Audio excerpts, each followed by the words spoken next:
Okay. Next piece is consecrated consumption. One of the most recurrent activities and at times overwhelming responsibilities of any observant Jew is eating. Right? That's the most often the mitzvah done. Right? Is eating. The Torah places extreme. And we have to understand, since it is done often and every day and several times a day, and sometimes we're also responsible for feeding others. That's why it's very important in mitzvah. The Torah places extreme emphasis upon all aspects of eating. The food itself and the manner in which it is eaten is microscopically scrutinized by the Torah and Chazal. In Kabbalistic and Hasidic schools of thought, right, it says consecrated consumption, aliyah b'kedusha, right?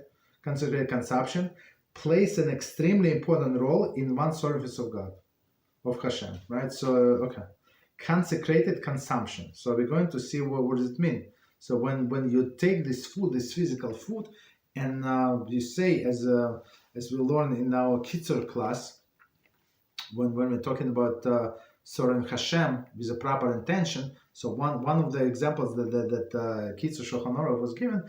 So even with food, you can serve HaShem. So he said, HaShem, I'm eating this food, I'm drinking this coffee, I want to have a clear mind, I want to have concentration, so I would be able to learn your Torah better, I would be able to perform better, I would be able to work better, and my work, wherever I do, it's going to be like a Kiddush HaShem. But if I'm tired, if I don't have energy, it's like looks like I'm stealing from my boss. So the only reason I'm eating, primary reason is I'm eating, it's to do Kiddush HaShem, to do the work, so they see me as a Jew with my kippah, or a Jewish lady with a head covering, and I'm honest at work, right? So that's how you elevate food to be holy. Okay, continue. Rabbi Tzadok HaKohen of Lublin writes that the primal desire for a man is to eat the forbidden. Adam and Chava succumb to that desire, and as a result, it has remained predominant in the human psyche since that eventful day. So it's very important point to know. So why it's sometimes people crave non-kosher food. Is it good? Is it bad? It's not better, right? Because it is forbidden. So everything that forbidden, people want, and it started from Adam, right? So it's not started today. It's not exactly your issue or my issue. That's what many people crave, unless they're close to HaShem. When they're close to HaShem, it's like all of the foods is simply disgust them, right? Whatever is it, right? It doesn't matter how good it smells, it would disgust you.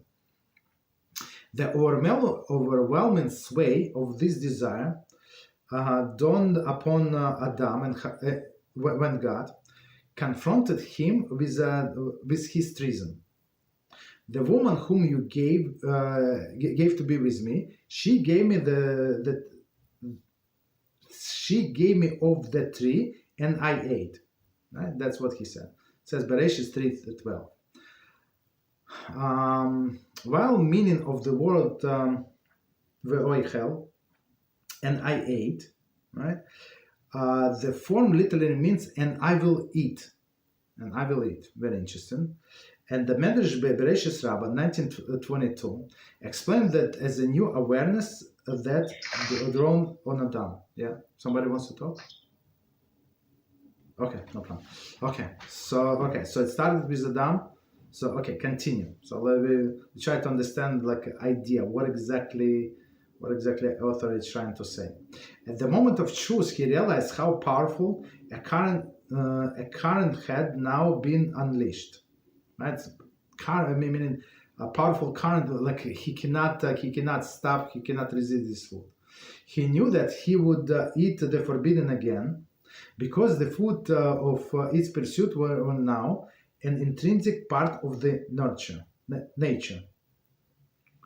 Okay, that it was through the eating that man emerged from the Gan Eden into darker world of sinfulness. So it's very interesting, right? So first he did not have any desire to go against HaShem. Then his wife Chava gave him this food and he ate. And now because of his eating, so he lost his place in the Gan Eden and went Friday night, right? So yeah, so like at Friday night, he was kicked out of Gan Eden. So it's very interesting. So he lost everything because of what? Because of the food. So I mean the parallel is very clear. How people could lose everything just eating non-kosher food or some like forbidden food, right? So in my mind, like I'm just adding, many times it starts with small, right, with this non-kosher food, and then like for example, somebody was keeping kosher, and then a person eats one time. They say one time, come on, one time. So the person eats one time, and second time, third time, and then he become spiritually numb, and from then he just go down. And all start with the non-kosher food, trying one time.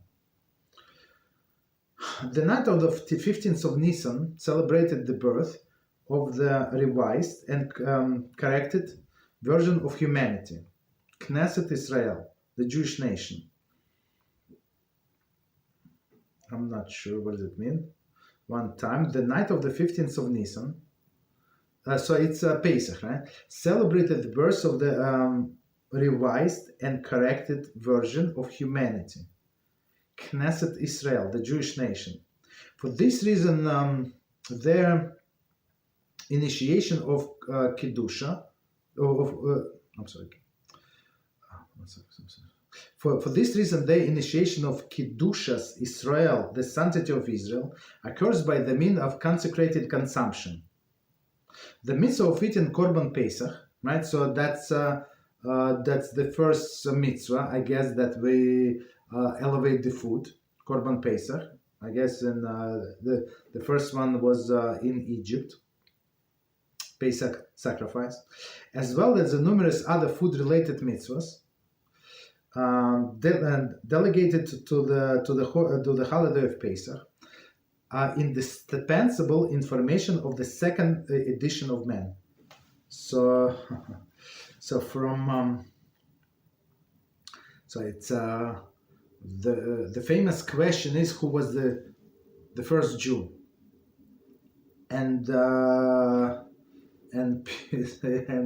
so it's very simple answer, but people, it's not so easy. It's probably Abraham. Maybe it was Adam the first Jew, right? It's right. We have to learn Torah. So the first Jew is what?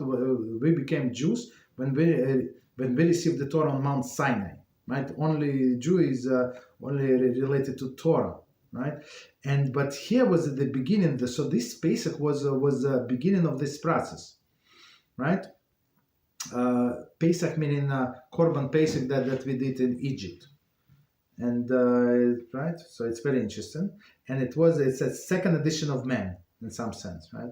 So it's first edition, but with this food, we started the process of exiting from Egypt. So we ate this Korban Pesach at night, and in the morning we left Egypt, and it was the journey to Mount Sinai. Through Achilles Bekedusha, man's primary desire for basic flaw is redirected toward the higher purpose. There is the beginning of the corrective process. Why is it the focal point of man's free choice revolves around Achilles, right? So Achilles is like eating, right?